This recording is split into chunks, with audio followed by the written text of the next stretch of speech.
ನಮಸ್ಕಾರ. ನೀವು ನೋಡ್ತಾ ಇದ್ದೀರಾ ಟಿ ವಿ ವಿಕ್ರಮ. ನಾನು ಶಶಾಂಕ ಹಿಂದೂ. ಜನನಿ ಜನ್ಮಭೂಮಿಶ್ಚ ಸ್ವರ್ಗಾದಪಿ ಗರೀಯಸಿ. ನಾವು ಈ ವಿಡಿಯೋದಲ್ಲಿ ದತ್ತಪೀಠದ ಬಗ್ಗೆ ತಿಳ್ಕೊಳ್ತಾ ಹೋಗೋಣ. ಗುರುಪರಂಪರೆಯ ಪುಣ್ಯಭೂಮಿಯಾದಂತಹ ದತ್ತಪೀಠದ ಹಿನ್ನೆಲೆ ಹಾಗೂ ದತ್ತಪೀಠದ ಅತಿಕ್ರಮಣ ಹಾಗೂ ಅದಕ್ಕೆ ಹಿಂದೂ ಸಮಾಜದ ಅವಿಶ್ರಾಂತವಾದಂತಹ ಹೋರಾಟ ಏನಿತ್ತು ಅನ್ನುವಂಥದ್ದನ್ನು ಈ ವಿಡಿಯೋದಲ್ಲಿ ನೋಡ್ತಾ ಹೋಗೋಣ. ಪಶ್ಚಿಮ ಘಟ್ಟದ ತಪ್ಪಲಿನಲ್ಲಿ ಚಂದ್ರದ್ರೋಣ ಪರ್ವತದ ವನಸುಮಗಳಿಂದ ಆವೃತವಾಗಿ ನೆಲೆ ನಿಂತಹ ಪರಮ ಪುಣ್ಯಕ್ಷೇತ್ರವೇ ದತ್ತಪೀಠ. ಶ್ರೀ ಗುರು ದತ್ತಾತ್ರೇಯ ಸ್ವಾಮಿಗಳ, ಮಾತಾ ಅನುಸೂಯ ದೇವಿಯವರ ಹಾಗೂ ಅತ್ರಿ ಮಹಾಮುನಿಗಳು ಬದುಕಿದಂತಹ, ನಡೆದಾಡಿದಂತಹ, ತಪಸ್ಸು ಮಾಡಿದಂತಹ, ಶಿಷ್ಯರಿಗೆ ಪಾಠ ಮಾಡಿದಂತಹ, ಭಕ್ತರಿಗೆ ಅನುಗ್ರಹಿಸಿದಂತಹ ಭೂಮಿ ಈ ದತ್ತಪೀಠ. ಇದೆಲ್ಲದರ ಬಗ್ಗೆ ಶ್ರೀ ದತ್ತ ಭಾಗವತದಲ್ಲಿ ಸ್ಪಷ್ಟವಾದಂತಹ ಉಲ್ಲೇಖ ಇದೆ.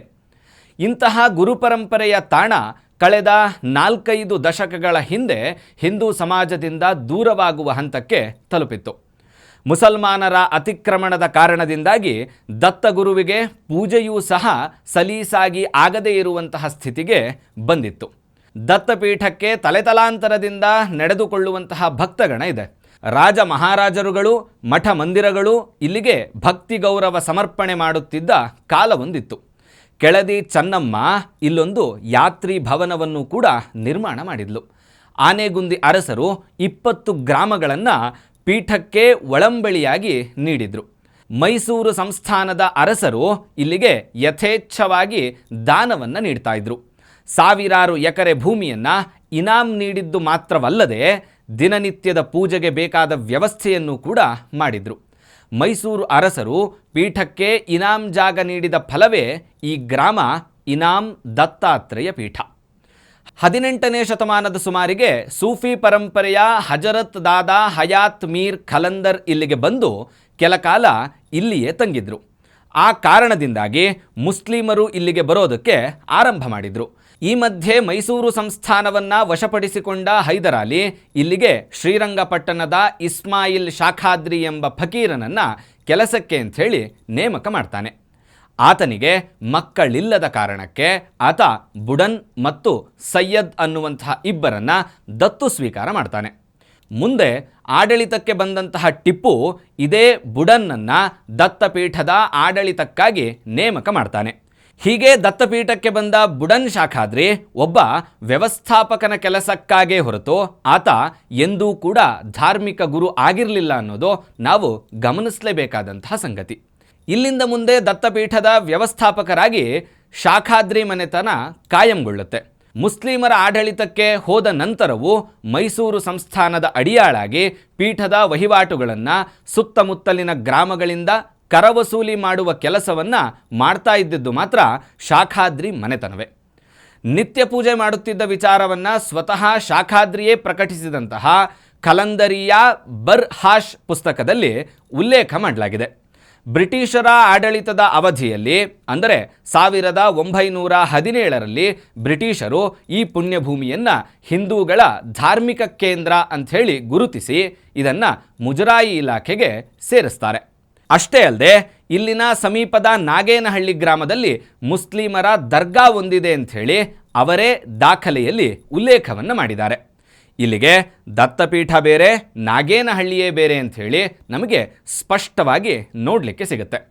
ಸ್ವಾತಂತ್ರ್ಯ ನಂತರದಲ್ಲಿ ಈ ಶಾಖಾದ್ರಿ ಮನೆತನ ದತ್ತಪೀಠಕ್ಕೆ ಇನಾಮ್ ಬಂದಿದ್ದ 1861 ಎಕರೆ ಭೂಮಿಯನ್ನು ಅಕ್ರಮವಾಗಿ ಪರಭಾರೆ ಮಾಡಿಕೊಂಡಿದೆ. ಜೊತೆಗೆ ದತ್ತಪೀಠದಲ್ಲಿ ಪೂಜೆ ನಡೆಯದಂತೆ ತಡೆಯುವಂತಹ ಕೆಲಸಗಳನ್ನು ಕೂಡ ಆರಂಭವನ್ನು ಮಾಡ್ತಾ ಇರ್ತಾರೆ. ಪೀಠಕ್ಕೆ ಸಮರ್ಪಣೆಯಾಗಿದ್ದಂತಹ ಬೆಲೆ ಬಾಳುವಂತಹ ಚಿನ್ನ, ಬೆಳ್ಳಿ ಸೇರಿದಂತೆ ಬೆಲೆ ಬಾಳುವ ಅನೇಕ ವಸ್ತುಗಳು ನಾಪತ್ತೆಯಾಗಲಿಕ್ಕೆ ಆರಂಭ ಆಗುತ್ತೆ. ಈ ಮಧ್ಯೆ ಮುಜರಾಯಿ ಇಲಾಖೆಯಲ್ಲಿದ್ದಂತಹ ದತ್ತಪೀಠವನ್ನು 1974ರಲ್ಲಿ ವಕ್ಫ್ ಬೋರ್ಡ್ಗೆ ಸೇರಿಸಲಾಗುತ್ತೆ. ಇದನ್ನು ವಿರೋಧಿಸಿ ಹೋರಾಟಗಳು ಆರಂಭ ಆಗುತ್ತೆ. 1980ರಿಂದ ಮತ್ತೆ ಪುನಃ ದತ್ತ ಜಯಂತಿಯ ದಿನ ಪೀಠಕ್ಕೆ ತೆರಳುವಂತಹ ಪರಿಪಾಠ ಮತ್ತೆ ಹಿಂದೂಗಳಲ್ಲಿ ಆರಂಭ ಆಗುತ್ತೆ. ಈ ಹೋರಾಟದಲ್ಲಿ ಸಮಿತಿಯೊಂದರ ರಚನೆಯಾಗಿದ್ದು 80ರ ದಶಕದಲ್ಲೇ. 1992ರಲ್ಲಿ ಪೂಜ್ಯ ಆದಿಚುಂಚನಗಿರಿ ಪೀಠಾಧೀಶ್ವರರ ನೇತೃತ್ವದಲ್ಲಿ ದತ್ತಪೀಠಕ್ಕೆ ತೆರಳಿದ ಹಿಂದೂ ಕಾರ್ಯಕರ್ತರು ಪೀಠದಲ್ಲಿ ಭಗವಧ್ವಜವನ್ನು ಹಾರಿಸ್ತಾರೆ. ಈ ಕಾರಣಕ್ಕಾಗಿ ಪೊಲೀಸರಿಂದ ಲಾಠಿ ಚಾರ್ಜ್ ಆಗುತ್ತೆ ಹಾಗೂ ಹಲವರ ಬಂಧನ ಕೂಡ ಆಗತ್ತೆ. ಈ ಹೋರಾಟಕ್ಕೆ ಶಕ್ತಿ ಮತ್ತು ವ್ಯಾಪಕತೆ ನೀಡುವ ಸಲುವಾಗಿ ದತ್ತಪೀಠ ಹೋರಾಟದ ನೇತೃತ್ವವನ್ನು ಸಮಿತಿ ವಿಶ್ವ ಹಿಂದೂ ಪರಿಷತ್ತಿಗೆ ನೀಡುತ್ತೆ. ಅದರ ಇನ್ನೊಂದು ಭಾಗವಾದಂತಹ ಬಜರಂಗದಳ ಇದಕ್ಕೆ ಪ್ರವೇಶ ಮಾಡಿದ ನಂತರ ಹೋರಾಟ ಇನ್ನೂ ಉಗ್ರ ರೂಪವನ್ನು ತಾಳುತ್ತೆ. ದತ್ತಪೀಠದ ಮುಕ್ತಿಗಾಗಿ 1996, 1997ರಲ್ಲಿ ರಥಯಾತ್ರೆಗಳು ಆರಂಭ ಆಗುತ್ತೆ. ರಾಜ್ಯಾದ್ಯಂತ ಈ ಬಗ್ಗೆ ಜನಜಾಗೃತಿ ಉಂಟಾಗುತ್ತೆ. ದತ್ತ ಜಯಂತಿಯ ಜೊತೆಗೆ 1 ವಾರಗಳ ಕಾಲ ಯಾವುದೇ ಜಾತಿ ಭೇದವಿಲ್ಲದೆ ದತ್ತ ಮಾಲಾಧಾರಣೆ ಮಾಡಿ ವ್ರತವನ್ನು ಆಚರಿಸಿ ದತ್ತಪೀಠಕ್ಕೆ ತೆರಳಿ ದತ್ತ ಪಾದುಕೆಯ ದರ್ಶನವನ್ನು ಮಾಡಿ ಇರುಮುಡಿ ಸಮರ್ಪಣೆಗಳು ಮಾಡುವಂತಹ ಪ್ರಕ್ರಿಯೆ ಆರಂಭ ಆಗುತ್ತೆ. 2000ನೇ ಇಸವಿಯ ಸುಮಾರಿಗೆ ದತ್ತ ಜಯಂತಿಯ ದಿನದಂದು 50,000ಕ್ಕೂ ಅಧಿಕ ಸಂಖ್ಯೆಯಲ್ಲಿ ಭಕ್ತರು ಆಗಮಿಸುವ ತನಕ ಈ ಹೋರಾಟ ತಲುಪುತ್ತೆ.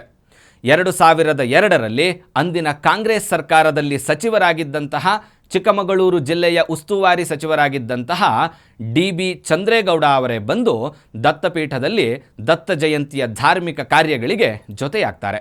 ಆದರೆ 2004ರಲ್ಲಿ ಅಸ್ತಿತ್ವಕ್ಕೆ ಬಂದ ಕಾಂಗ್ರೆಸ್ ಸರ್ಕಾರ ಏನಿದೆ ಅದು ಇಲ್ಲಿ ಯಾವುದೇ ರೀತಿಯಾದಂತಹ ಧಾರ್ಮಿಕ ಚಟುವಟಿಕೆಗಳನ್ನು ಮಾಡಲಿಕ್ಕೆ ಅವಕಾಶವನ್ನು ನೀಡೋದಿಲ್ಲ.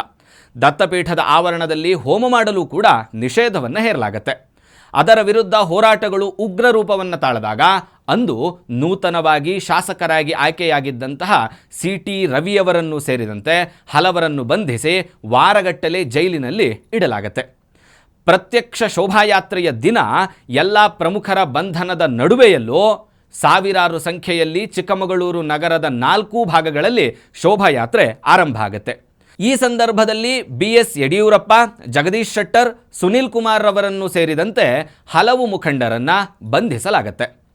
ಇದರ ನಂತರ ನಿರಂತರ ಕಾನೂನು ಹೋರಾಟಗಳ ಮೂಲಕ ಹಿಂದೂ ಸಮಾಜಕ್ಕೆ ಜಯ ಸಿಗ್ತಲೇ ಬಂದಿದೆ. ಎಲ್ಲ ದಾಖಲೆಗಳನ್ನು ಪರಿಶೀಲಿಸಿದಂತಹ ಸುಪ್ರೀಂ ಕೋರ್ಟ್ ದತ್ತಪೀಠ ಹಾಗೂ ನಾಗೇನಹಳ್ಳಿ ಬೇರೆ ಬೇರೆ, ಈ ಕಾರಣದಿಂದಾಗಿ ರಾಜ್ಯ ಸರ್ಕಾರ ಹಿಂದೂ ಮುಸ್ಲಿಮರನ್ನು ವಿಶ್ವಾಸಕ್ಕೆ ತೆಗೆದುಕೊಂಡು ಈ ವ್ಯಾಜ್ಯವನ್ನು ಪರಿಹರಿಸಿ ಅಂಥೇಳಿ ರಾಜ್ಯ ಸರ್ಕಾರಕ್ಕೆ ಸೂಚನೆ ನೀಡುತ್ತೆ. ಆದರೆ ಈ ವೇಳೆ ಅಸ್ತಿತ್ವದಲ್ಲಿದ್ದಂತಹ ಸಿದ್ದರಾಮಯ್ಯನವರ ನೇತೃತ್ವದ ಕಾಂಗ್ರೆಸ್ ಸರ್ಕಾರ ಮತ್ತೆ ಹಿಂದೂ ಸಮಾಜಕ್ಕೆ ಅನ್ಯಾಯವನ್ನು ಮಾಡುತ್ತೆ. ಹಿಂದೂ ವಿರೋಧಿ ನಿಲುವಿನ ನಾಗಮೋಹನ್ ದಾಸ್ ರವರ ನೇತೃತ್ವದಲ್ಲಿ ಒಂದು ಸಮಿತಿಯನ್ನು ರಚನೆ ಮಾಡಲಾಗುತ್ತೆ. ಈ ಸಮಿತಿ ಪೂರ್ವ ನಿರ್ಧಾರಿತವಾದಂತೆ ಇದು ಮುಸ್ಲಿಮರಿಗೆ ಸೇರಿದ್ದು, ಅಂದರೆ ದತ್ತಪೀಠ ಈ ಜಾಗ ಮುಸ್ಲಿಮರಿಗೆ ಸೇರಿದ್ದು ಅನ್ನುವಂತಹ ವರದಿಯನ್ನು ನೀಡುತ್ತೆ. ಮತ್ತೆ ಹೈಕೋರ್ಟ್ನ ಮೊರೆ ಹೋದಂತಹ ಹಿಂದೂ ಸಮಾಜ ಅದರಲ್ಲಿಯೂ ಕೂಡ ಜಯವನ್ನು ಸಾಧಿಸುತ್ತೆ. ನಾಗಮೋಹನ್ ದಾಸ್ ರವರ ವರದಿ ಸರಿಯಿಲ್ಲ ಅಂಥೇಳಿ ಅವರ ವರದಿಯನ್ನು ಹೈಕೋರ್ಟ್ ವಜಾ ಮಾಡುತ್ತೆ. ರಾಜ್ಯ ಸರ್ಕಾರ ಕೂಡಲೇ ಇದಕ್ಕೊಂದು ಸರಿಯಾದ ತೀರ್ಮಾನವನ್ನು ಕೈಗೊಳ್ಳಬೇಕು ಅಂಥೇಳಿ ಸೂಚನೆಯನ್ನು ನೀಡುತ್ತೆ. ಇದರ ಭಾಗವಾಗಿ ಕಳೆದ ಸಾಲಿನಲ್ಲಿದ್ದಂತಹ BJP ಸರ್ಕಾರ ವ್ಯವಸ್ಥಾಪನಾ ಸಮಿತಿಯನ್ನು ನೇಮಕ ಮಾಡುತ್ತೆ. ಈ ವ್ಯವಸ್ಥಾಪನಾ ಸಮಿತಿಯ ನೇತೃತ್ವದಲ್ಲಿ ಅರ್ಚಕರ ನೇಮಕವಾಗಿ ಈಗ ಪ್ರತಿನಿತ್ಯ ತ್ರಿಕಾಲ ಪೂಜೆ ನೆರವೇರ್ತಾ ಇದೆ. 20 ವರ್ಷಗಳ ನಂತರ ಅಂದರೆ 2022ರ ದತ್ತ ಜಯಂತಿಯ ವೇಳೆ ಸರ್ಕಾರದ ನೇತೃತ್ವದಲ್ಲಿ ಜಿಲ್ಲಾ ಉಸ್ತುವಾರಿ ಸಚಿವರು ಹಾಗೂ ಜಿಲ್ಲಾಡಳಿತದ ಮುಂದಾಳತ್ವದಲ್ಲಿ ಗುಹೆಯ ಮುಂಭಾಗದಲ್ಲೇ ಹೋಮ ಹವನಗಳು ಅತ್ಯಂತ ಸುಸೂತ್ರವಾಗಿ ನೆರವೇರುತ್ತೆ. ಇನ್ನು ಮುಂದುವರಿದ ಭಾಗವಾಗಿ ದತ್ತಪೀಠ ಸಂಪೂರ್ಣವಾಗಿ ಹಿಂದೂಗಳಿಗೆ ಸೇರಬೇಕು ಅಂಥೇಳಿ ಹಿಂದೂಗಳ ಆಗ್ರಹ. ಜೊತೆಗೆ ಇಲ್ಲಿರುವಂತಹ ಗೋರಿಗಳು ನಾಗೇನಹಳ್ಳಿಗೆ ಸ್ಥಳಾಂತರ ಆಗಬೇಕು. ಈ ನಾಗೇನಹಳ್ಳಿಯನ್ನು ಅವರೇ ಅಂದರೆ ಮುಸಲ್ಮಾನರೇ ಜನ್ನತ್ ನಗರ ಅಂತ ಹೇಳಿ ಕರೀತಾರೆ. ಅಲ್ಲಿ ನಿಜವಾದ ದರ್ಗಾ ಇರೋದ್ರ ಬಗ್ಗೆ ಬ್ರಿಟಿಷರು ಕೂಡ ಉಲ್ಲೇಖವನ್ನು ಮಾಡಿದ್ದಾರೆ. ಆದರೆ ದತ್ತಪೀಠದ ಮೇಲ್ಭಾಗದಲ್ಲಿರುವಂತಹ ಎಲ್ಲ ದರ್ಗಾಗಳು ಕೂಡ ಅದು ಬೋಗಸ್ ಅಂತ ಹೇಳಿ ಇಲ್ಲಿರುವಂಥವರು ಹೇಳ್ತಾರೆ. ಅದೇ ಕಾರಣಕ್ಕೆ ಹಿಂದೂ ಸಮಾಜ ಆಗ್ರಹ ಮಾಡ್ತಾ ಇರುವಂತಹದ್ದೇನು ಅಂತ ಹೇಳಿದ್ರೆ, ಇಲ್ಲಿ ವಿಶ್ವ ಹಿಂದೂ ಪರಿಷತ್ನ ನೇತೃತ್ವದಲ್ಲಿ ಉತ್ಖನನ ಆಗಬೇಕು, ನಿಜವಾಗ್ಲೂ ಅಲ್ಲೇನಿದೆ ಅನ್ನುವಂತಹದ್ದನ್ನು ತಿಳ್ಕೊಳ್ಳೋದ್ರ ಜೊತೆಗೆ ಹಿಂದೂಗಳ ನಂಬಿಕೆಯಾದಂತಹ ಅಷ್ಟಮಂಗಲ ಪ್ರಶ್ನೆಯನ್ನು ಕೇಳೋದ್ರ ಮುಖಾಂತರ ಇಲ್ಲಿ ನಿಜವಾಗ್ಲೂ ಏನಿತ್ತು ಅನ್ನುವಂತಹದ್ದನ್ನು ತಿಳಿದುಕೊಳ್ಳಬೇಕು ಅಂತ ಹೇಳಿ. ಜೊತೆಗೆ ಈ ಹಿಂದೆ ಶಾಖಾದ್ರಿ ಮನೆತನ ಏನು ಇನಾಮ್ ಕೊಟ್ಟಂತಹ 1861 ಎಕರೆ ಜಾಗವನ್ನು ಸ್ವಂತಕ್ಕೆ ಅಂತ ಹೇಳಿ ಬಳಸ್ಕೊಂಡಿದ್ದಾರೆ, ಅದನ್ನು ವಾಪಸ್ ಶ್ರೀ ಇನಾಮನೆಯ ದತ್ತಾತ್ರೇಯ ಪೀಠಕ್ಕೆ ಬರೆದು ಕೊಡಬೇಕು ಅನ್ನುವಂಥದ್ದು ಇಲ್ಲಿರುವಂತಹ ಹಿಂದೂಗಳ ಆಗ್ರಹ. ಜೊತೆಗೆ ಹಿಂದೂಗಳ ಮತ್ತೊಂದು ಆಗ್ರಹ ಏನು ಅಂತ ಹೇಳಿದ್ರೆ, ದತ್ತಪೀಠ ಸಂಪೂರ್ಣವಾಗಿ ಬ್ಯಾರಿಕೇಡ್ ಮುಕ್ತ ಆಗಬೇಕು ಮತ್ತು ಹಿಂದೂ ಸಮಾಜ ಈ ನಿಟ್ಟಿನಲ್ಲಿ ಗೆಲುವು ಸಿಗುವವರೆಗೂ ಕೂಡ ಸತತ ಹೋರಾಟವನ್ನು ನಡೆಸಬೇಕಾಗಿದೆ. ಒಟ್ಟಾರೆ ನಮ್ಮೆಲ್ಲರ ಆಕಾಂಕ್ಷೆ ಏನು ಅಂತ ಹೇಳಿದ್ರೆ, ದತ್ತಪೀಠ ಸಂಪೂರ್ಣವಾಗಿ ಅದು ಹಿಂದೂಗಳಿಗೆ ಮರಳಬೇಕು ಅಂತ ಹೇಳಿ. ಈ ವಿಡಿಯೋ ನಿಮ್ಗೆ ಹೇಗನ್ನಿಸ್ತು ಕಮೆಂಟ್ ಮಾಡಿ, ಮತ್ತು ನೀವಿನ್ನೂ ಕೂಡ ಟಿವಿ ವಿಕ್ರಮವನ್ನು ಸಬ್ಸ್ಕ್ರೈಬ್ ಮಾಡಿಲ್ಲ ಅಂತ ಹೇಳಿದ್ರೆ ಈ ಕೂಡಲೇ ಸಬ್ಸ್ಕ್ರೈಬ್ ಮಾಡಿ ಮತ್ತು ನಮ್ಮೆಲ್ಲ ವೀಡಿಯೋಸ್ಗಳನ್ನು ಲೈಕ್ ಮಾಡಿ, ಕಮೆಂಟ್ ಮಾಡಿ ಮತ್ತು ಶೇರ್ ಮಾಡಿ. ಓಂ ತತ್ಸತ್. ಟಿವಿ ವಿಕ್ರಮ, ದೇಶ ನಿಮ್ಮ ಕೈಯಲ್ಲಿ. ಈ ಕಾರ್ಯಕ್ರಮ ನಿಮಗೆ ಇಷ್ಟ ಆಗಿದ್ದಲ್ಲಿ ಲೈಕ್, ಶೇರ್ ಹಾಗೂ ಕಮೆಂಟ್ ಮಾಡಿ. ಟಿವಿ ವಿಕ್ರಮದ ಕಾರ್ಯಕ್ರಮಗಳನ್ನು ನಿರಂತರವಾಗಿ ವೀಕ್ಷಿಸಲು ಸಬ್ಸ್ಕ್ರೈಬ್ ಮಾಡಿ, ಬೆಲ್ ಐಕನ್ ಒತ್ತಿ.